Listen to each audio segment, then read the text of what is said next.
Assalamualaikum sahabat, bagaimana keadaan kalian hari ini? Kami doakan semoga sehat selalu.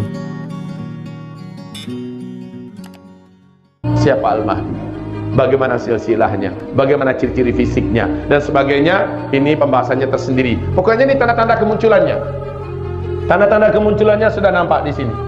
Dan dia muncul pada tahun tersebut. Pada tahun di mana semua ini sedang terjadi, maka saat itulah Al-Mahdi akan muncul.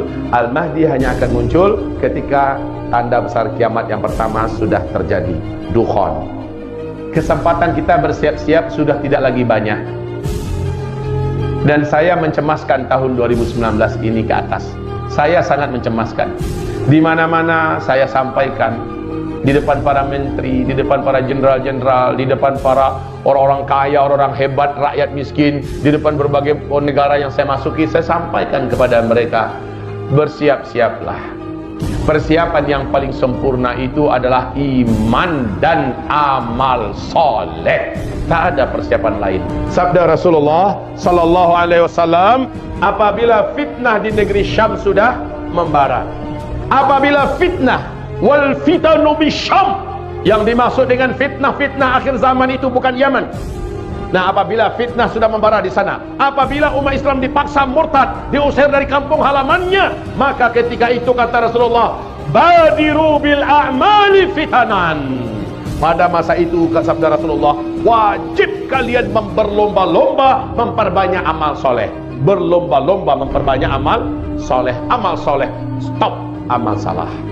Tegas dari Rasulullah, sebab umat Islam setelah itu akan mengalami hujan yang terus meningkat sampai Dajjal keluar. Orang yang punya iman dan amal soleh akan dijaga oleh Allah. Dukhan datang, cuma orang beriman yang amal solehnya banyak yang akan selamat. Dajjal lepas, Dajjal masuki seluruh kota-kota di muka bumi. Orang-orang beriman yang beramal soleh yang akan terjaga imannya. Karena kata Rasulullah, ketika Dajjal datang, majority manusia akan sujud dan mengangkat Dajjal sebagai Tuhan. Saya khawatir, Pak, kalau saya hidup ketika Dajjal itu nanti muncul, saya rasa saya pun tidak berani jamin diri saya akan selamat. Iman saya, maksud saya. Karena kata Rasulullah, nanti akan ada seorang lelaki yang merasa imannya sangat kuat, dan imannya tidak akan berubah dengan munculnya Dajjal. Ketika Dajjal masuk ke kotanya, laki-laki itu keluar dari persembunyiannya, dan dia yakin dia tidak akan murtad. Lalu setelah dia melihat Dajjal melihat kepadanya, fitnah dan sihir Dajjal akan mampu menjadikan laki-laki itu kafir kepada Allah, dan laki-laki tersebut sujud menyembah Dajjal. Kafirlah ia kepada Allah. Walaupun Dajjal nanti meninggalkan kotanya, laki-laki tersebut tetap akan kafir kepada Allah sampai dia mati. Jadi tidak ada cerita orang yang sudah beriman dengan Dajjal dia masih akan tetap kembali lagi kepada Islam, dia taubat lagi, tidak ada cerita. Sementara Dajjal luar biasa yang diberi oleh Allah. Makanya kata Nabi, tidak ada fitnah yang lebih dahsyat yang akan menimpa umat manusia ini di muka bumi melebihi fitnahnya Dajjal. Sejak Adam diciptakan sampai hari kiamat, tidak ada fitnah yang mengalahkan hebatnya fitnah Dajjal. Di hadis yang lain kata Rasulullah, kalau digabungkan semua fitnah yang pernah terjadi kepada umat manusia, lalu Dajjal muncul dengan fitnah yang dibawa Dajjal, diadu mana yang paling berat, fitnah yang dibawa Dajjal atau fitnah seluruh yang pernah terjadi kepada muka bumi ini. Maka kata Rasulullah, kalah semua fitnah yang pernah terjadi di muka bumi, saking dahsyatnya fitnah Dajjal. Dan tanda-tanda Dajjal keluar adalah tahun-tahun kita ini. Saya tidak bisa jamin apakah masih ada hidup saya ke depan, apakah masih ada rezeki kita akan kembali duduk bersama. Tapi teknologi YouTube masih boleh kita buka saat ini, bukalah, dengarkan ceramah ini, lihat di sini ada dalil-dalil yang sangat terang benderang dari Rasulullah, lengkap sekali. Kitabnya ada di luar sana, dapatkan ini.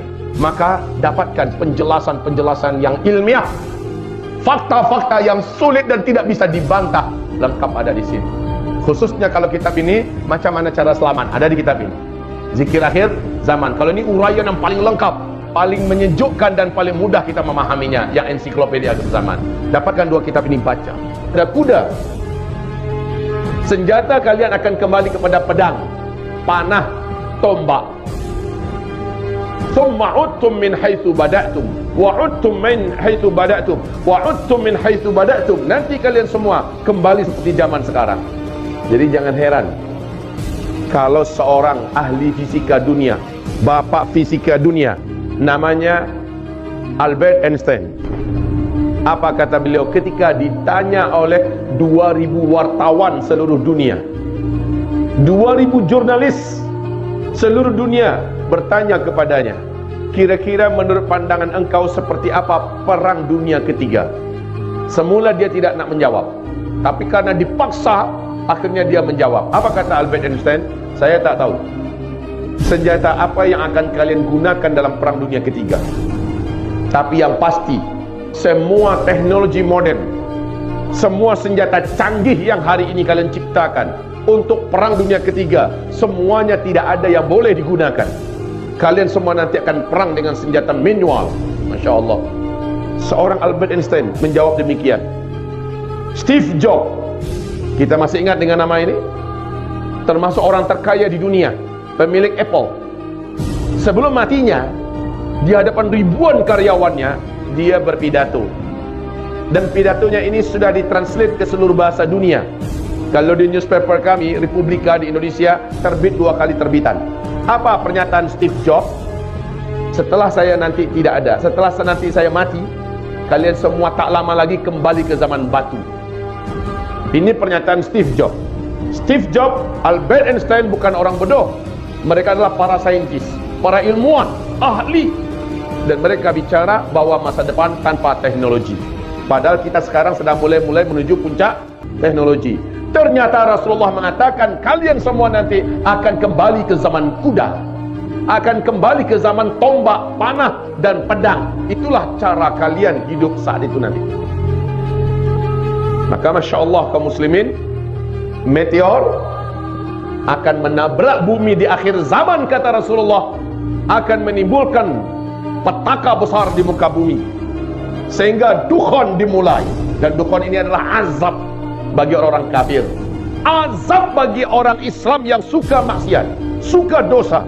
Tapi kata Rasulullah, orang beriman yang amalnya bagus, orang beriman yang soleh dan taat, sebelum hantaman meteor lalu terjadi dukhan, ketika dukhan terjadi, orang beriman selamat semuanya.